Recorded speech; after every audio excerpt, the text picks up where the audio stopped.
La Mecha. Todos los lunes a partir de las 12. Con Rodri Arias y Mari Mesa. No, al revés. Hablando de actualidad, política y música con mucha desidia y poco apego. Todo esto por Radio Fénix.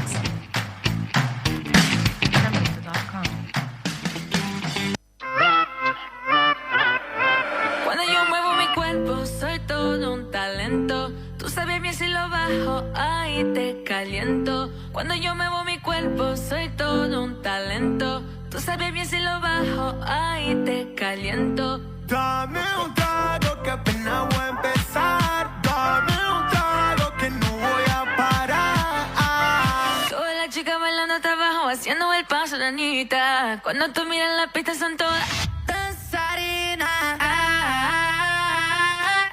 Loca pa' bailar. Loca pa' bailar. Loca pa' bailar. Esa baby, esta que vuela, tiene una gana que no se congela. Se puso caliente, sacó las espuelas, ya no vino sola, anda con su gemela. Buen mediodía para todas, todos y todes. ¿Cómo estás, Rodri? Bien, ¿y vos? Un poco de alergia, pero bien. Bien. ¿Por qué no estamos escuchando música brasilera? Estamos escuchando a una cantante brasileña. Ah, no sabía, perdón. Es mala mía. Anita. Ah, pero hubieran puesto en portugués. Bueno, yo sí, llegué medio sobre la hora y puse las canciones más escuchadas de Anita. Bien, bueno, está ¿Es bien. una buena justificación? Está bien, aplica. Estoy de acuerdo. Seguimos con Bien. la tónica de seguir con la musicalización temática. Tenemos el agrado de anunciar como conductora, estamos muy abajo, a Maru Torres nuevamente, segundo lunes que pasa, tenés una vida muy aburrida. Buenas. No, la verdad que aburrida no tiene nada en mi vida, pero estoy trabajando más de noche que ahora, así que bueno. Opa. Estamos empezando mañana una huelga. Vos ubicás, ahora vamos a entrar con ese tema. ¿Ubicás a Anita, ese tema? ¿Lo ubicabas? No lo conozco. Sé quién es Anita, pero sé muy poco. Si yo le digo... O sea, yo lo único que sé es que es una persona que existe y que, revolucionó las redes porque apoyó a Lula. Sí, Claro. eso sabía. Es todo Después- el dato que sé. Y que tiene una canción con Maluma o algo así. Ajá, más adelante le vas a escuchar. Pero bueno, viste, no es nada casual, son las elecciones. Y hablando de elecciones... No, pero Bueno, ¿vos ya conocés podemos el baile de spoilear Anita? que Claro, vamos sabe. a hablar de eso hoy. Con alguien que sabe, más que nosotros. Exactamente. Sí, más que nosotros seguro. Y vamos a estar hablando con Nastasia, que nos va a estar interiorizando un poco más sobre lo que fueron los resultados electorales en el país vecino de Brasil. Podemos decir que estamos con una sonrisa. Sí, es verdad. También, bueno, da un poco de ansiedad tener que esperar un mes, pero bueno, un buen resultado. A priori, sí. Recordando que Lula nunca fue elegido en primera vuelta, por lo que anduve leyendo. ¿Y en la Bueno, reelección tampoco? yo No, leí eso. ninguna. Mira. Antes de entrar en las noticias y medio rápido, quiero traer un tema random para hablar y como un juego para que después se pueda extender a las redes sociales, A ver.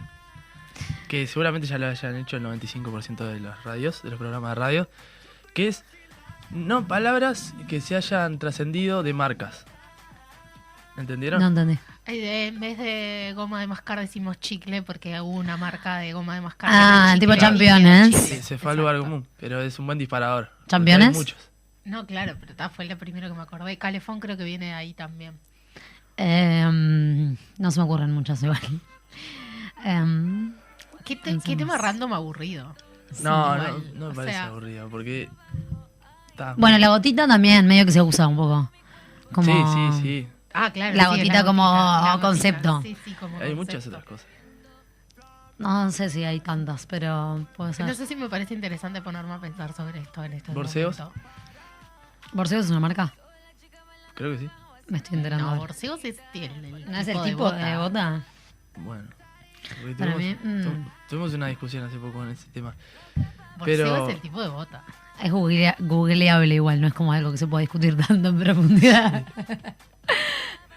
No tenemos mucho tiempo en el día de hoy tampoco. No, Yo quiero decir que Y menos si traes este tópico, aproximado a un tema la verdad. Bueno, los que disparadores... sea un no- poco más interesante. Bueno, está durísima mi marino.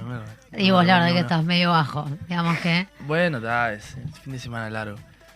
¿Eh? Y no precisamente... no, fue el fin de semana largo el pasado. pero no fue largo. No, para mí, que fue larguísimo. Que se hizo largo. Ah. Yo estaba pensando, tipo. No. Yo fui el viernes como una boluda, Pará, más que una semana largo. volviendo al programa del lunes anterior, y quiero decir que la población tuitera y Los instagramera... resultados. No, al final no chequeé, lo seguí ese día, pero después no volví a chequearlo. A ver, enteremos. A ver. Gané con holgura, te diría. Em, Y es algo que me gratifica, ¿no? Porque me había dado la espalda en cantidad de ocasiones las Ahí va, oyentes. Casados en Twitter ganó ¿Cómo Casados salimos? con Hijos a Rebelde Way y Los Simpson al Indio Solari y en... Es una falta de Y en respeto Instagram. total al universo que hayan ganado los Simpsons, pero bueno. Pero eso porque vos no te gustan. Me hace llevar Me silencio. fijo acá, Sos antipopular. archivo, Nunca Dios, antipopular. ¿por qué me ponen esto?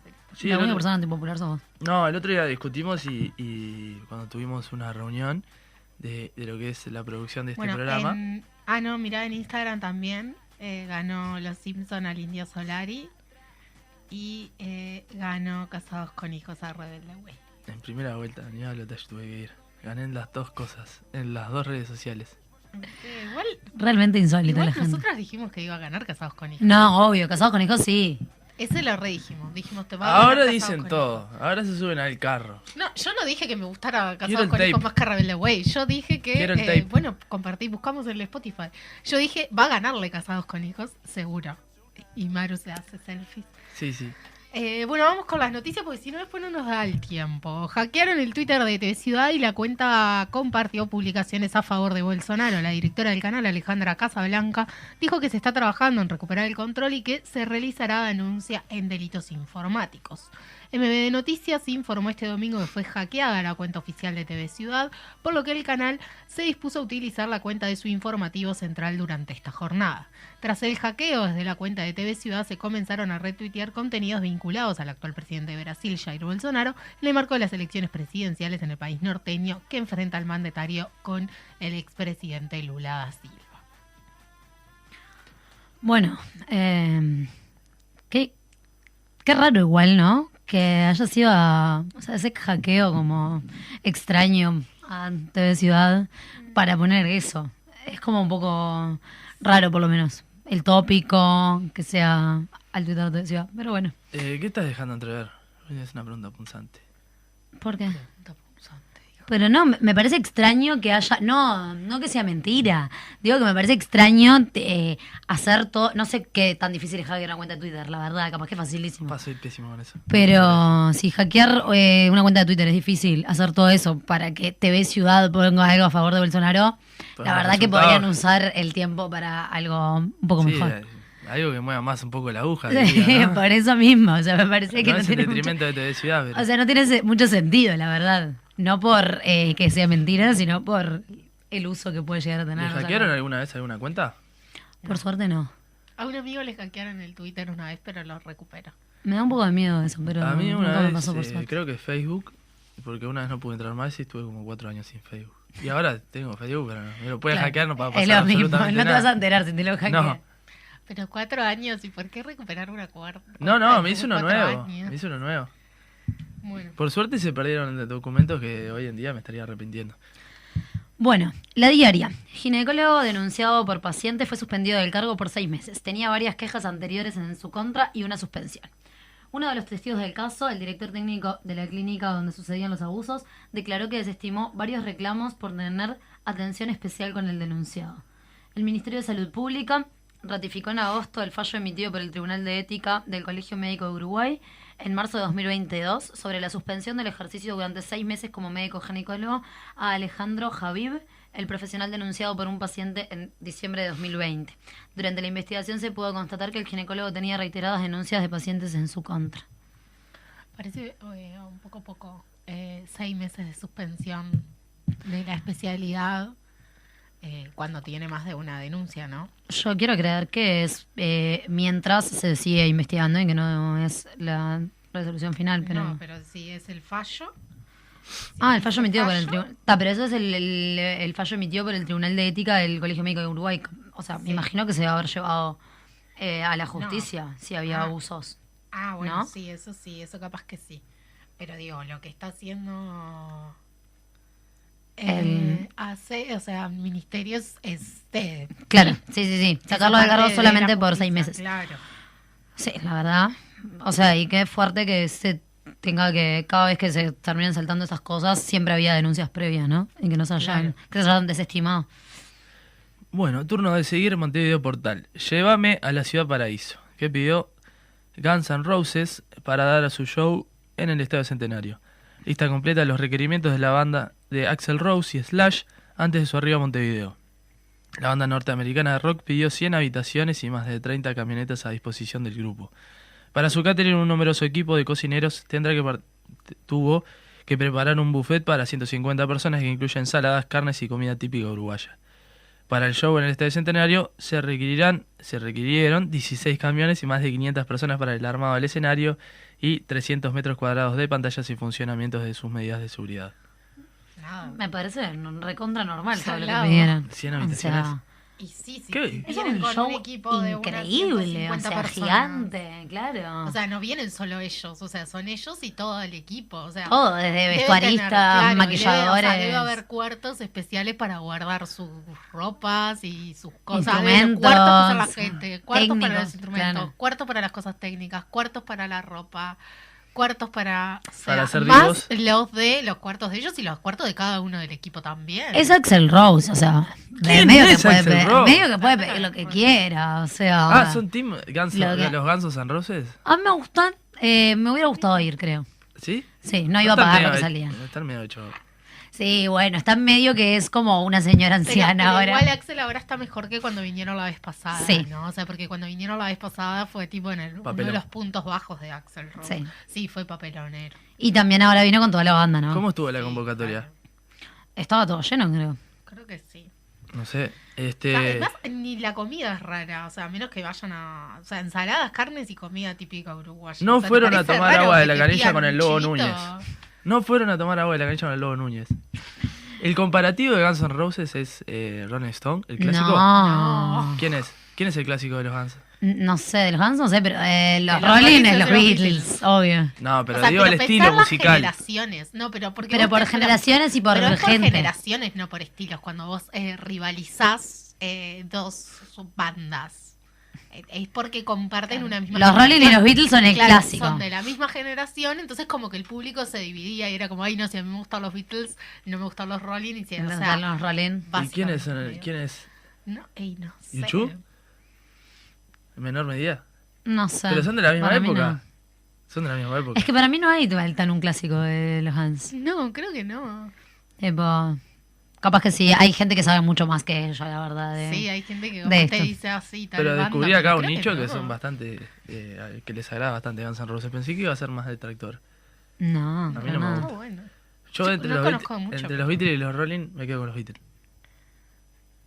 Esto es para una disputa en otro momento. Con más Sí, porque tiempo no le gustó de mi respuesta. debate. No le gustó mi respuesta. Con más tiempo de debate. Bueno. Reforma incluye reforzar escuelas especiales. Referentes en inclusión alertan que este modelo aumenta la segregación. Especialistas debaten sobre un sistema que incluya a niños con discapacidad en las aulas regulares. Otro punto de la reforma es que haya más talleres ocupacionales y preocupacionales para quienes tienen una discapacidad, en donde les enseñan ciertas habilidades y oficios. Además, se le otorga un mayor presupuesto a las escuelas especiales para el equipamiento de las aulas, al igual que para materiales de talleres didácticos. La reforma, sin embargo, no prevé la creación de más escuelas de este tipo porque el sistema apuesta a la inclusión en el aula regular. Aún así, Graciela Faveiro, directora general de Educación Inicial y Primaria, reconoció al país que la inclusión educativa está muy lejos de lograrse porque son cambios que llevan años e implican muchos costos, por lo que las escuelas especiales continuarán siendo centrales. Bueno, por lo menos a alguien le quieren dar presupuesto. No es el caso del resto de toda la educación. Sí, igual Sí, era un igual, proceso como obviamente dicen. no alcanza, ¿no? Sí. No, más allá de que no alcance, digo, o sea, por lo menos hay hasta alguna mínima preocupación. Vos ese especialista dice que no es un cambio que se pueda dar del día de mañana, que lleva años de procesos y es No, un proceso por supuesto. largo. Por supuesto, eso es un hecho. Y para todas las reformas, si usamos esa palabra, es necesario trabajar con todos los agentes que forman parte de eso. No hay ningún cambio educativo que pueda hacer por fuera. Y ya se junta con la noticia de que el gremio de profesores de secundaria en Montevideo, y ADUR, empezamos la huelga mañana. Leo la noticia para no ser tan imparcial. Los profesores de la Asociación de Docentes de Educación Secundaria ADES informaron mediante un comunicado que comenzarán una huelga a partir del próximo martes 4 de octubre, decisión en concordancia con la anunciada por la Asociación de Docentes de la Universidad de la República, evaluando el conflicto que venimos desarrollando en contra del ajuste presupuestal, pedagógico y de derechos, y en particular los nuevos elementos que plantea la transformación educativa que dio a conocer la ANEP en las últimas semanas. La Asamblea General de ADES Montevideo resolvió iniciar una huelga el próximo martes 4 de octubre contra la reforma por verdadera negociación colectiva y contra la persecución antigremial y antisindical. Así que, bueno, un momento complejo para toda la comunidad educativa, que va a seguir dando pelea para realmente tirar para atrás una reforma o transformación que simplemente perjudica no solo a los trabajadores y las trabajadoras, sino a todos los estudiantes y estudiantas que no solo se les recortan posibilidades de poder tener las asignaturas, que pasan a ser talleres y empiezan a ser opcionales, sino que además no tienen posibilidad de participar tampoco en esto, ¿no? Y creo que ese es un punto. De hecho, los gremios estudiantiles han estado en lucha todo este último tiempo para plantear distintas perspectivas. Sí, obvio, es una medida más en una lucha en la que del otro lado no ha habido intención, o sea, si bien han abierto instancias para decir, bueno, dialogamos, pero no realmente para escuchar y tener en cuenta la opinión de estudiantes y docentes, que son quienes están todos los días ahí. Dan espacio de diálogo, pero sabiendo que no van a cambiar nada de lo que ellos tienen pensado hacer. Sí, exactamente. Esperemos que estas medidas muevan un poco esto y que tengamos una respuesta realmente seria, además, para nuestros planteos, ¿no? Porque bueno, el martes hay una movilización convocada por los gremios y los sindicatos de la enseñanza y por todo el movimiento estudiantil a las 6 de la tarde, creo. El jueves. Sí, yo dije el jueves. ¿No dije el jueves? No, dijiste martes. ¿Dije martes? Sí. Bueno. Estamos con algunas furcias que... Lunes.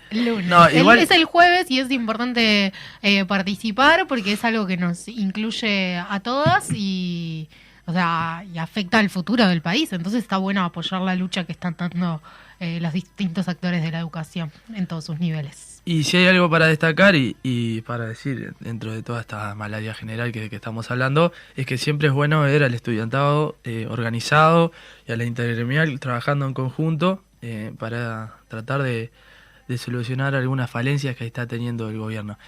Y además de todo eso, perdón, si ven a un profe o un estudiante en estos días, denle un abrazo que seguramente lo van a necesitar. Trabajen en hacer este mundo un poquito mejor. Bueno, Maru. La última noticia queda. Vengan a Canelones y Jackson a abrazar a Maru Torres, que está pidiendo abrazos. El Popular. Las calles son nuestras. El Estado tiene que dar respuestas. Un año más específicamente el último viernes del mes de septiembre, las calles de nuestro país se llenaron de colores, de brillo, de música, pero por sobre todas las cosas, las calles fueron un mar de reivindicaciones populares que destruyen las barreras del odio para alzar la voz y embanderarse de rebeldía. Este año la consigna denunció el avance represivo de un Estado que toma distancia y deja sin protección a la gente, en particular a las y los más vulnerables y excluidas de siempre. El derecho a ser es avasallado por la falta de respuestas a las necesidades impostergables de nuestro pueblo y por supuesto que en una de las manifestaciones más grandes del año, la respuesta es y será con las masas movilizadas. Bueno, estuvo... Una marcha preciosa, ¿no? Sí, de las más grandes que se realizan en este país. No sé si el estimativo de gente, no sé si lo pudieron leer por algún lado. No vi. Yo el número que vi... Desorbitado. Sí. Igual convengamos que para cuando la marcha llegó a la Plaza 1 de Mayo, todavía había gente en 18 de julio esperando salir. Y ¿Sí? Libertadores, una calle no solo muy larga, sino realmente muy ancha, o sea que era muchísima gente. Ahora, Yo leí 200.000. yo leí 500.000. No. O sea, ¿Tenemos data verídica o no? yo no voy a decir la fuente porque no ¿No es fuente No sé. fidedigna? Más o menos. Pero digo, o sea, no, lo vi en Twitter, yo qué sé. Sí, yo muestro hace muchos años y realmente me impactó. Sí, esta o sea, yo creo que 300.000 deben haber Sí. sido, o sea, porque si no sé cuánta gente entra al Libertador de punta a punta y a eso tenés que tener en cuenta que en realidad mientras ya había toda una gente llenando la plaza plaza. 1 de Mayo, todavía había gente saliendo, entonces no es solo cuánta gente está al Libertador en ese momento, sino toda la otra gente. No sé si medio millón. La cantidad... Ojalá que sí. Yo que estaba en un lugar determinado, me puse a pensar cuántas personas vi pasar que me pasaron. O sea, qué cantidad de personas debo haber... Y digo, ¿cómo me explotó la mente? No paraba de pasar gente. Estaba llegando y no paraba de pasar, no paraba de pasar. Y si escuchabas a la gente y decías, ¿cómo terminé acá atrás? Estaba allá adelante. Es insólito. Pero 500.000 personas es un montón, ¿no? Claro. Lo que llevó el indio el último toque en la barría. Mirá, qué interesante. Cuéntanos más. La Bueno, anotaré en la máquina de Rodrigo escribir. va a vender el programa y vamos a ir a la Un pausa. poco ya había adelantado María Eugenia Torres de lo que se avecinaba, que es en la entrevista de Bloque Central vamos a estar teniendo la presencia telefónica de Nastasia Barceló, que es doctora en Ciencias Sociales y docente de la UDELAR, para hablar un poco y conversar sobre lo que fueron los resultados de las elecciones en el país de vecino de Brasil, lo que fue la victoria parcial y que terminará en balotage de Lula. Así que pausa comercial y volvemos con la entrevista central.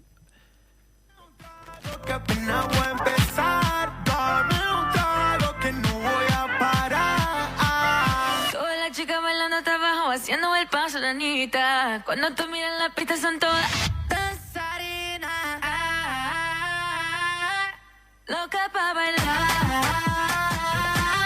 Loca pa' bailar.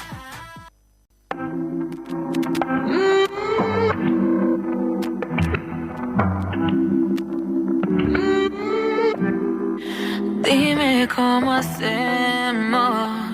Si tú me deseas, yo a ti también. Hace rato te quiero comer. ¿De qué vas a hacer? Así que ponme un dembow que se no respeta. Tengo para ti la combi completa. Bueno, volvemos de la tanda y ya tenemos contacto telefónico con Nastasia. Hola Nastasia, ¿cómo estás? Hola, buen día, ¿cómo están? Bien, por suerte es un placer saludarte y tenerte con nosotros. Ya vendimos un poco de lo que íbamos a estar hablando, así que para ya meternos en la temática, te quería consultar cuál es, se podría decir así, un análisis allá con pocas horas pasadas de los resultados primarios de lo que pasó en las elecciones. ¿Cómo viste estas elecciones en Brasil? ¿Cuáles son los primeros comentarios que puedes realizar? Bueno, en primer lugar, creo que es importante que tengamos en mente lo siguiente, que no busquemos entender las lógicas de Brasil con la perspectiva uruguaya, es decir, no traducir los resultados de la elección a los términos uruguayos de la elección. ¿Por qué? Porque es una elección muy territorializada y que es, digamos, en listas abiertas. Es decir, una persona cuando va a votar elige, además de su candidato, presidente, vicepresidente, en los que los brasileños llaman la coliña, que sería como la lista en donde ellos completan, digamos, sus candidatos a diputados, al Senado, a gobernador, lo pueden hacer optando por diversos y divergentes partidos. ¿Qué quiere decir esto? El PT obtuvo, con Lula como candidato a presidente, prácticamente 48% de la votación, o sea, un número verdaderamente muy importante. Pero eso no se traduce en la Cámara de Diputados y la Cámara de Senadores como sí sucede en el Uruguay. Es decir, no tiene 40% de la Cámara Baja y tampoco del Senado. Y acá es que vienen, un poco emergen otras noticias no tan buenas para la coalición de izquierda.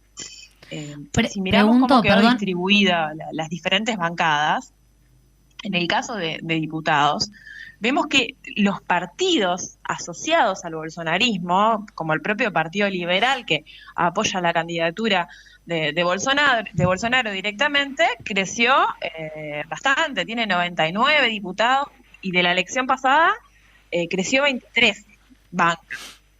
Pensemos que Unión Brasil, que es otro partido asociado al bolsonarismo, creció también tiene 59, el PP creció, Partido Progresista, Republicanos, es decir, todo lo que es la bancada bolsonarista en Cámara de Diputados y también en Cámara de Senadores tuvo un crecimiento muy expresivo que no estaba o que no lo mostraban las encuestas, ¿no? Y si ya miramos hacia la coalición de izquierda, vamos a ver que tanto la unión del PT como del PCdoB y del PB obtuvieron 79 diputados, 76 obtuvo el PT, 2 el Partido Comunista, 1 el PB.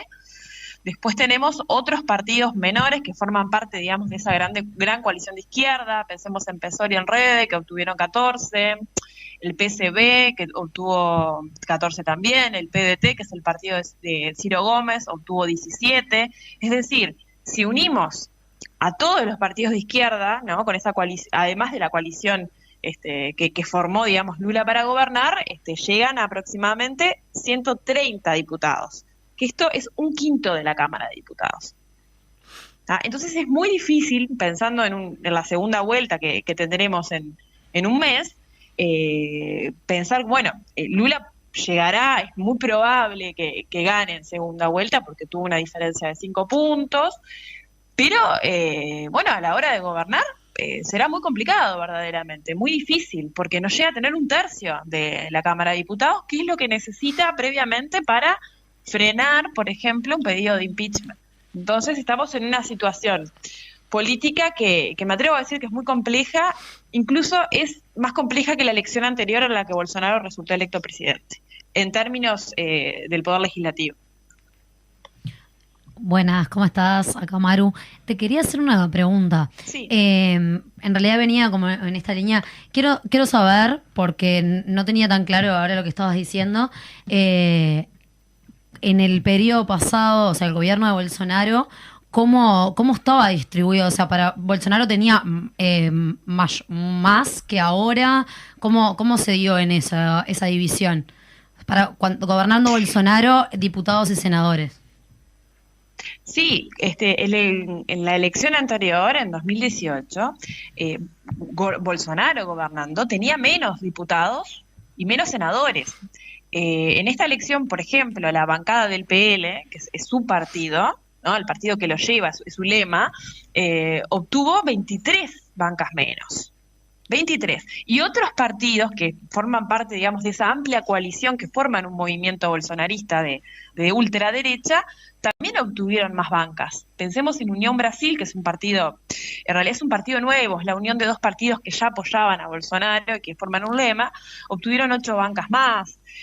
Bueno, el PP disminuyó un poco, que también apoya a Bolsonaro. Republicanos disminuyó en 2 bancas, pero en términos generales, digamos, todos quienes apoyan, los legisladores que vendrían a apoyar al bolsonarismo, aumentaron su espacio y su lugar en diputados expresivamente. Claro. Y bueno, y si ya observamos lo que es senadores, realmente podemos decir que fue un triunfo del bolsonarismo, más allá del resultado a la presidencia, ¿no? Por eso yo comencé un poco explicando lo siguiente, bueno, no busquemos entender la elección de Brasil con la lógica del Uruguay, que es de listas cerradas, que, bueno, un partido, nosotros votamos, por ejemplo, no sé, pensemos, Cabildo Abierto obtuvo 11% de la elección y obtuvo 11 bancas en diputados. Esto no sucede en Brasil. Por eso un poco también la sorpresa, claro, al ir observando estado a estado lo que fue sucediendo,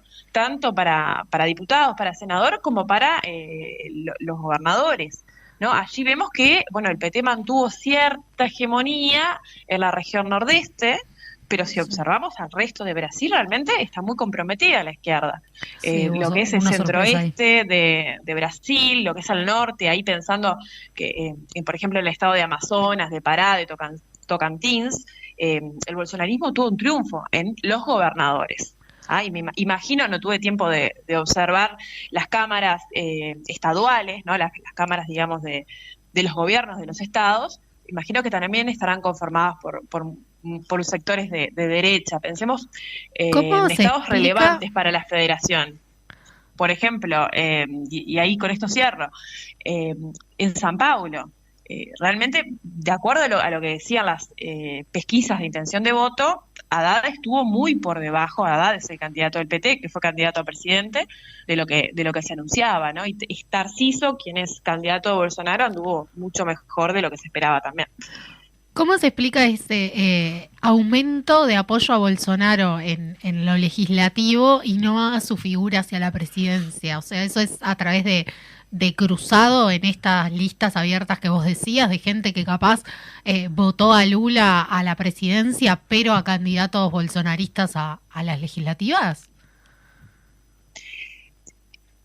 A ver, eso creo que no puede haber sucedido, o sea, con certeza tiene que haber sucedido eso, no, es muy temprano para interpretar qué fue que pasó, pero eso puede suceder, se puede votar a presidente a Lula y tener una votación con partidos aliados, no necesariamente al PL, pueden ser partidos aliados al bolsonarismo, que territorialmente tienen cierta capilaridad, ciertas conexiones con las bases, con sus votantes. Pensemos, por ejemplo, en el Partido Republicano, que también obtuvo una votación bastante expresiva, en PSD, ¿no? En Unión Brasil, que obtuvieron también una votación importante. Se puede haber dado ese voto cruzado, ¿no? Se votó para senador, para diputados y a gobernador un candidato, tal vez muy vinculado con la figura de los candidatos a gobernador también. Creo que eso puede haber impactado muchísimo, y por otro lado se puede haber votado a Lula, ¿no? Y acá hay un dato que tiene que ver con la estrategia de campaña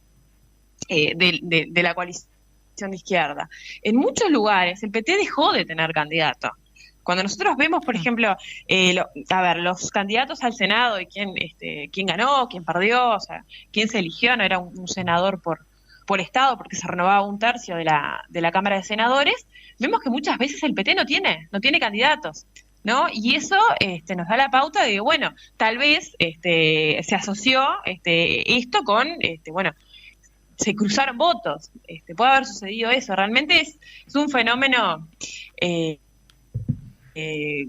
difícil de explicar, digamos, si lo miramos desde el punto de vista de nuestro sistema político, porque acá no son los partidos los que priman, digamos, los que tienen mayor relevancia, y sí son las figuras, las personas. Es una política muy territorializada, vinculada con lógicas muy relacionadas, ¿no? con los intercambios de diferentes cosas, digamos, a nivel territorial, y ahí pensando en los gobiernos de los estados. A pesar de que, bueno, como digo, el PT, en donde tenía candidato, tampoco votó muy bien, ¿no? Muchas veces, y eso es otro dato, Lula hizo palanque, o sea, hizo campaña con, digamos, candidatos al gobierno de los estados que eran de partidos que son bastante contrapuestos ideológicamente a su candidatura, ¿no? Con el MDB, con republicanos. Eso sucedió también. Y eso tiene que ver con una estrategia político-electoral, unir fuerzas en algunos estados en donde el PT ya sabía que no tenía chance de ganar.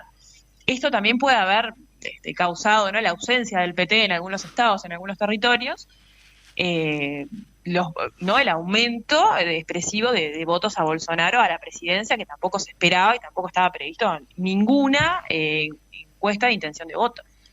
Ahí te quería preguntar algo. ¿Cómo, o sea, sí, cuál es capaz que no lo tenés tan definido, digamos, o sea, o no se explica mucho, pero fue algo bastante extraño de que ninguna encuesta, o sea, ni de intención de voto, diera algo similar.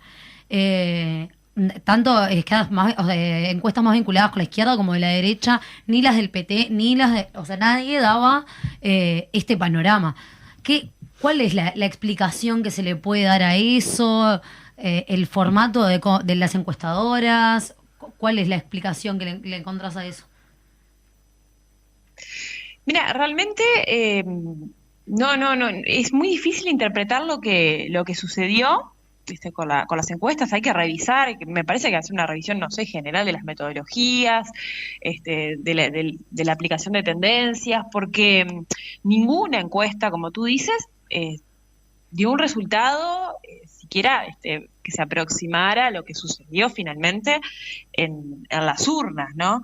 Entonces es muy, muy, muy complejo analizar esto a lo que ¿no? A partir de lo que teníamos previamente, ¿no? Porque hoy con el diario del lunes vemos que bueno, bien, Lula cumplió con las expectativas, digamos, de lo que era anunciado en las encuestas de intención de voto, pero bueno, Bolsonaro superó ampliamente lo que se anunciaban en esas encuestas. Es más, las otras vías o las que se marcaban como terceras vías, pensemos en Ciro Gómez del PDT o de Simone Tebet, tuvieron votaciones también muy pifias, ¿no? Sí. Pensemos que Ciro marcó 3 puntos y las encuestas le daban entre 6 y 8. Creo Sí, mucha que también diferencia. ese clima de polarización llevó a este resultado y a que el resto de los candidatos marcaron muy poco, ¿no? Simone Tebet, que fue la que marcó un poco más, fue 4.3 o 0.4, fue un poco la que cambió, digamos, ese panorama, ¿no? Y bueno, ahora de cara a la segunda vuelta creo que se vienen negociaciones con estos partidos porque son necesarios, tanto los votantes de Ciro como los votantes del MDB, ¿no? Que es un partido del llamado centrón político, para obtener el triunfo, ¿no? en segunda vuelta. Yo creo que con la diferencia que sacó Lula, o sea, son 5 puntos, es mucho, ¿no? En términos poblacionales, creo que es muy probable que gane Lula, pero después de ver lo que sucedió con las encuestas de intención de voto, tampoco podemos arriesgar que no podemos ponerlo como favorito, me parece. Creo que hay que abrir bien los ojos y ver cómo va a transcurrir esta campaña de este mes. No, creo que no hay seguridades ya, ¿no? Teníamos un favoritismo, sí, pero con lo que sucedió es muy complejo. Es más, anoche, ambos candidatos hicieron uso de la palabra después que se dieron a conocer los resultados, y bueno, en el caso de Bolsonaro continuó cuestionando, ¿no?, al Tribunal Supremo Electoral, hizo un llamado a las Fuerzas Armadas a controlar la votación. Es decir, todo esto es un indicativo de que vamos a vivir días, o se van a vivir días en Brasil muy tensos, ¿no?, tanto política como socialmente, ¿no? Eso creo que es muy claro nos enfrentamos a un panorama bastante incierto, más allá de que uno prevé que esto podría caminar por un lado o por otro, pero como fue una gran sorpresa ya digo, me parece que no arriesgarse hoy a decir, bueno, es siempre 90% seguro de que Lula va a triunfar, es difícil hoy con estos resultados y con la configuración, ¿no?, de poder dentro del Estado brasilero, ¿no?, dentro de las élites brasileñas, que si bien muchas ya estaban inclinándose por Lula, creo que este resultado puede llevar a que se transformen en algunas posiciones. Por último, y para ir cerrando, justamente con lo que hablabas, de que se vienen arduas negociaciones, pero en lo previo, se hablaba de que Tebet y Gómez iban a volcar más que nada a Lula, ¿no? Bien, esto es lo que se espera. Hay que recordar que en la elección pasada, en 2018, Ciro Gómez no declaró apoyo a ninguno de los candidatos, ¿no? Y fue un poco la actitud que mantuvo durante toda esta campaña. Ayer, en su pronunciamiento, tampoco hizo apoyo explícito a ninguno de los candidatos, habló sobre una situación polarizada, sobre una situación delicada en la que vive Brasil, pero no declaró apoyo a nadie. Tebet tampoco lo hizo. Aunque bueno, estaremos atentos a ver lo que sucede y bueno, creo que esto, tenemos la suerte de que Lula sea el candidato, tenemos la suerte, a ver, creo que la izquierda tiene la suerte de que en este caso Lula sea su candidato, ¿no?, porque tiene esa capacidad y ha estado, ¿no?, en sus gobiernos anteriores, como los gobiernos de Dilma, con una gran capacidad de negociación con los parlamentarios que están más a la derecha y también con candidatos y con dirigentes políticos. Creo que es su gran virtud, ¿no? Pero bueno, serán arduas las negociaciones y también creo que a nivel social hay que estar muy atento a lo que sucede. Durante estos meses se registraron muchos casos de violencia en todo Brasil, en regiones rurales, en las grandes ciudades, es decir, en todo el territorio.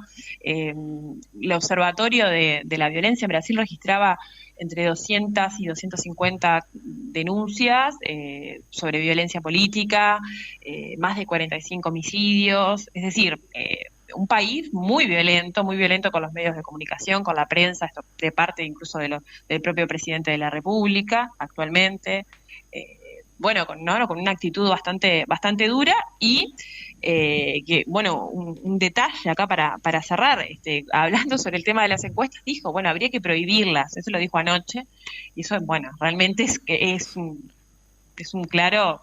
clara señal, ¿no? De no respeto, digamos, a la libertad de expresión, ¿no? Porque las encuestas se pueden equivocar, pero prohibirlas sería ¿no? muy duro para la democracia, sería un gran golpe, ¿no? Así que bueno, cabe esperar y estar atentos día a día a lo que sucede, porque realmente es un mundo y siempre hay factores y nuevas cosas, hay nuevos aspectos que nos dan señales de transformación ahí en las negociaciones políticas. No queda otra alternativa que esperar y que es un panorama alentador por un lado y complejo por el otro. Nastasia, te agradecemos la participación y te dejamos comprometida a dentro de un mes. Por supuesto, dentro de un mes volvemos a conversar, cuando ustedes dispongan. Fue un gran gusto. Muchas gracias. Pasó la palabra de Nastasia Chao, chao. Barceló hablando de los resultados electorales en Brasil. Pausa musical y ya venimos con Alejandra Girona hablando de inseguridad alimentaria. Anita, Maluma. Tú sales con ella de la mano y la veo tan nerviosa. Tu mirada es muy curiosa cuando estás sobre mí. Hace mucho tiempo lo intentamos y no se dio bien la cosa, pero novia no es esposa, porque esto es para ti. Así, porque el que espera se consigue lo que quiera. Así, estamos de acuerdo, puede pasar lo que sea. Hoy por ti, después por mí, vamos allá, estamos aquí. Hoy por ti, después por mí, vamos allá, estamos aquí. Maluma, bebé, desde los tiempos disimulados, el panty pa'l lado, y tomando de corona bien arrebatado. Mucho paparazzi por todos lados. Recuerda todo el cochineo en el Lambo rentado. Tranquila, mira cómo es la vida. Hoy me tienes escribiendo porque tan perdida. Y tranquila, respira y vacila. Que yo tenga novia nueva, eso nada te quita. Así, porque el que espera se consigue lo que quiera. Así, estamos de acuerdo, puede pasar lo que sea. Hoy por ti, después por mí, vamos allá, estamos aquí. Hoy por ti, después por mí, vamos allá, estamos aquí. Espera un poco, mamá, que yo te lo voy a dar, que mamá, pero ya sabemos todo lo que va a pasar. Y no me armes lío, que yo tengo lo mío. Volvemos con más de La Mecha, último bloque, y ya está del otro lado del dial, como habíamos prometido, con anterioridad está Alejandra Girona para hablar de inseguridad alimentaria. ¿Cómo andás, Alejandra? ¿Todo bien? Hola, ¿qué tal? Buenas tardes. Sí, todo bien, gracias por la invitación. Me alegro. Agradecemos estos minutos que nos concedes, sabemos que estás trabajando, así que el doble agradecimiento. Te queríamos preguntar, No, por favor. ya para arrancar en estos minutos que tenemos, que nos definas. Uno se puede quedar con el concepto de inseguridad alimentaria, pero no lo podemos definir, pero claramente no tenemos un concepto explícitamente lo que es y la diferencia que pueda llegar a tener con lo que es directamente tener hambre. Ajá, bien, sí, me parece bárbaro poder. La seguridad alimentaria en realidad es el corolario final de cualquier país, nación que cumple con el derecho a la alimentación adecuada. Quiere decir que cuando tenemos seguridad alimentaria y nutricional, en realidad hay alimentos disponibles en el país, en la región, en el barrio en donde vivimos, pero además tenemos acceso físico a esos alimentos, podemos comprarlos o tenemos un Estado que nos brinda esos alimentos cuando no tenemos ingresos para obtenerlos.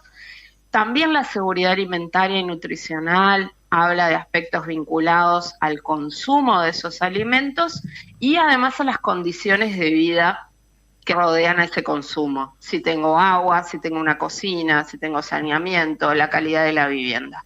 Todos estos elementos conforman la seguridad alimentaria y nutricional.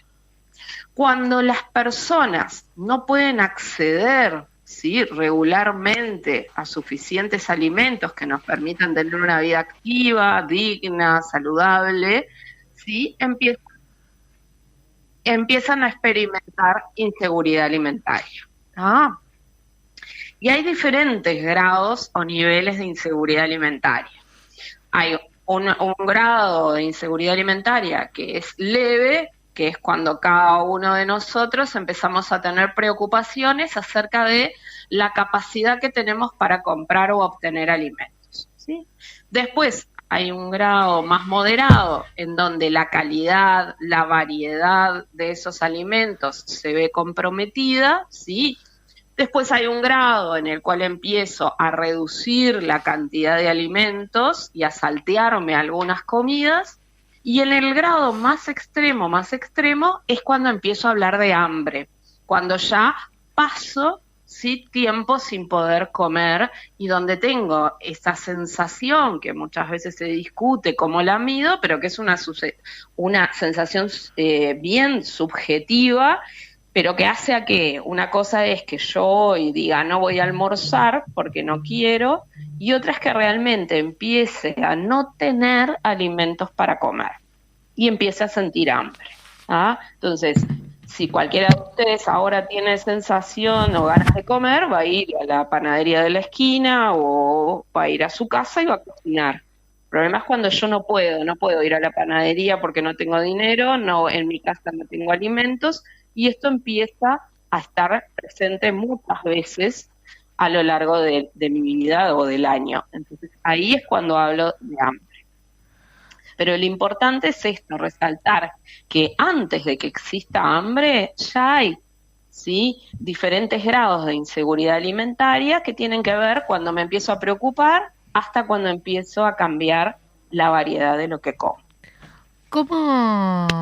¿Cuál debería ser la estrategia de un Estado para intentar garantizar la seguridad alimentaria de la población? Y ¿se están llevando adelante estrategias para eso? Sí, en realidad un Estado presente, ¿sí? un Estado que tiene que respetar el derecho a la alimentación adecuada, que está consagrado, ¿no? por ley, por constitución, etcétera, etcétera, por acuerdos internacionales, tiene medidas que son estructurales, que debería poder trabajar para asegurar una alimentación digna, y medidas que son del momento y que responden más a situaciones coyunturales. Entonces, dentro de las medidas estructurales, por ejemplo, nuestro país no tiene una ley marco sobre el derecho a la alimentación adecuada. Ahí ya tenemos una omisión importante desde el legislativo porque no tenemos una ley marco vinculada al derecho.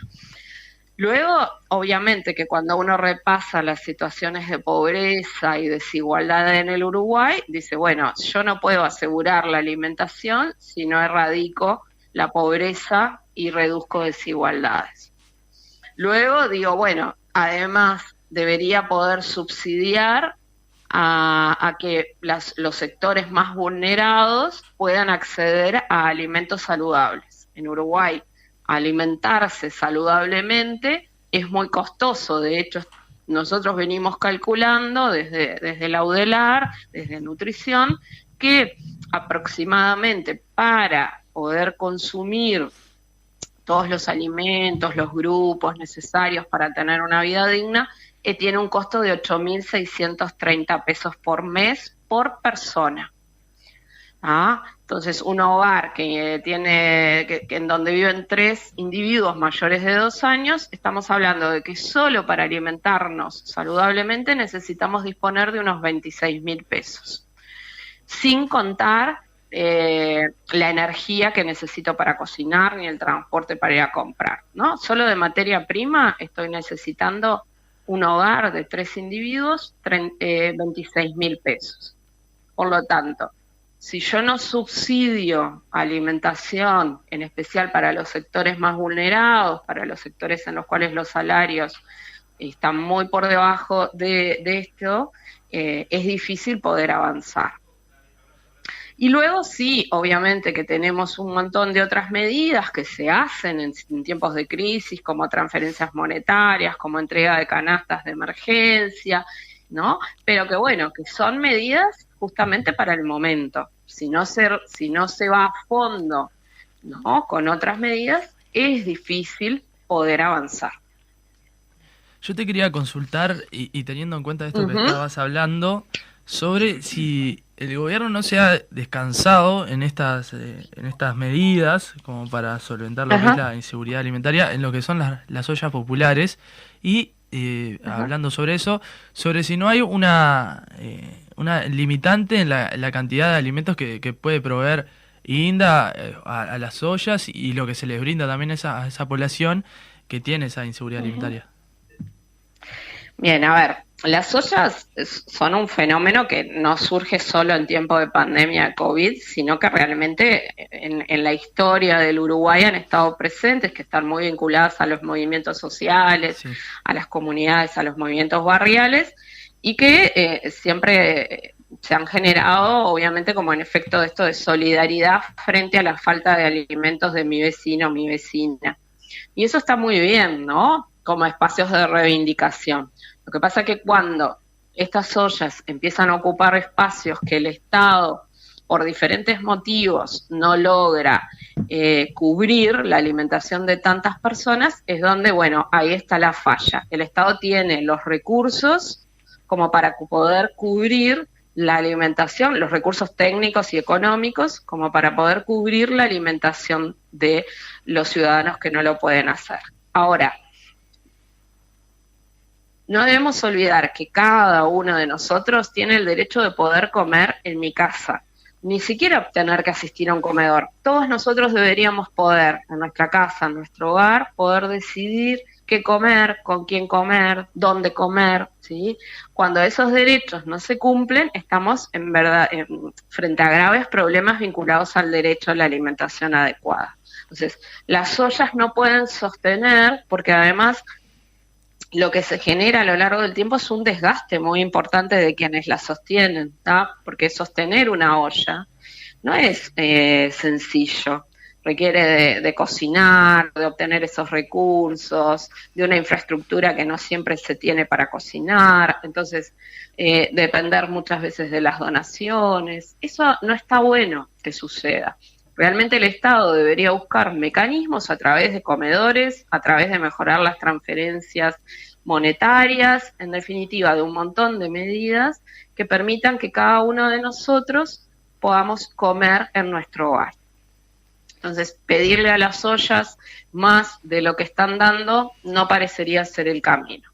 En cuanto a lo que ofrecen las ollas, y obviamente se cocina con lo que se puede y con la infraestructura que uno tiene. Entonces, indudablemente que la alimentación se vuelve monótona, depende muchas veces de lo que obtienen por parte del Estado o de las donaciones, no es a través de un menú súper planificado. Entonces, bueno, realmente una cosa es en plena pandemia, en plena situación de crisis, pero cuando esto pasan 2 años, ¿no? No deberían ser quienes sostengan la alimentación. Yo lo que te quería preguntar en realidad, que cuentes capaz, en qué consiste y en qué trabajan la organización de la que formás parte, también para poder buscar después más material sobre esto, que creo que tiene un montón. Leíamos la nota de M24 y había como más temas que quedan abiertos y que no nos va a dar el tiempo, pero estaría bueno capaz que nos puedas contar eso antes de que se haga la hora. Bien, en realidad yo soy docente de nutrición, coordino lo que se llama el Observatorio del Derecho a la Alimentación, que es un observatorio que justamente viene mirando qué es lo que sucede en materia de derecho a la alimentación, que no es cualquier derecho, es el derecho a una alimentación adecuada, ¿no? No es solo brindar comida, sino brindar comida en forma adecuada. Entonces, somos un grupo de docentes que venimos trabajando en relación a esto, por ejemplo, que venimos relevando cuánto es el costo de la alimentación, de una canasta básica alimentaria nutricional con enfoque de derecho, esto que les decía de los 26.000 pesos para un hogar. venimos viendo el tema de cómo se viene efectivizando o no el derecho a la alimentación, no solo vinculado a tiempos de COVID y vinculado a situaciones de gran vulnerabilidad de sectores importantes de la población, sino también que venimos trabajando con el comisionado parlamentario, viendo, y que otro día podemos compartirlo, ¿no? Cuál es la situación de la alimentación en privados de libertad. O sea, venimos trabajando, haciendo mediciones sobre la inseguridad alimentaria, y hemos medido la inseguridad alimentaria en niños, niñas y adolescentes desde la pandemia, y venimos diciendo, bueno, ojo, tenemos un problema con porcentajes importantes de inseguridad alimentaria en el Uruguay, fundamentalmente en niños, niñas y adolescentes. Bueno, en ese sentido venimos generando datos. Ahora estamos trabajando junto con el Programa Integral Metropolitano en la zona F de Montevideo para medir los niveles de inseguridad alimentaria y hambre, generando en definitiva datos que le permitan a los tomadores de decisiones tenerlos en cuenta. La verdad que es un arduo trabajo y una coordinación bárbara. Y es una lástima tener que cortar porque hay mucha tela para cortar, vale la redundancia, y nos deja varios temas en el tintero. Pero te agradecemos la participación y estos minutos concedidos, Alejandra, y te comprometemos a futuro para poder volver a tener una entrevista contigo. Bien, no, gracias a ustedes por ocuparse del tema. Colocar el tema de la alimentación en la agenda pública parecería ser un buen camino también para que todos podamos conocer la situación y también entre todos pensar en esto de gobernanza, cuáles deberían ser las mejores soluciones en un país que además produce alimentos. Exactamente. Muchas gracias, Alejandra, te mandamos un saludo grande. Muchas gracias. Así pasó la palabra de Alejandra Girona, hablando de inseguridad alimentaria y poniendo las cosas un poquito más claras, y quedó mucha tela para cortar, muchos temas para conversar con ella. Se pasó rápido el programa, ¿no? No sé cómo lo vieron. Mucha data, ¿no? Mucha información, había mucho para hablar. Turno para cerrar este programa del día lunes, y nos vamos en una semana que va a estar agitada, sobre todo en lo que tiene que ver con la educación pública de este país. Nos vemos el jueves en la movilización, Así que, apoyando y defendiendo la educación pública. Y después del jueves, el próximo lunes con la mecha. Nos despedimos, cerrar el Mari, saludando a tu gente. Saludo a mi gente. Así estamos de acuerdo. Puede pasar lo que sea.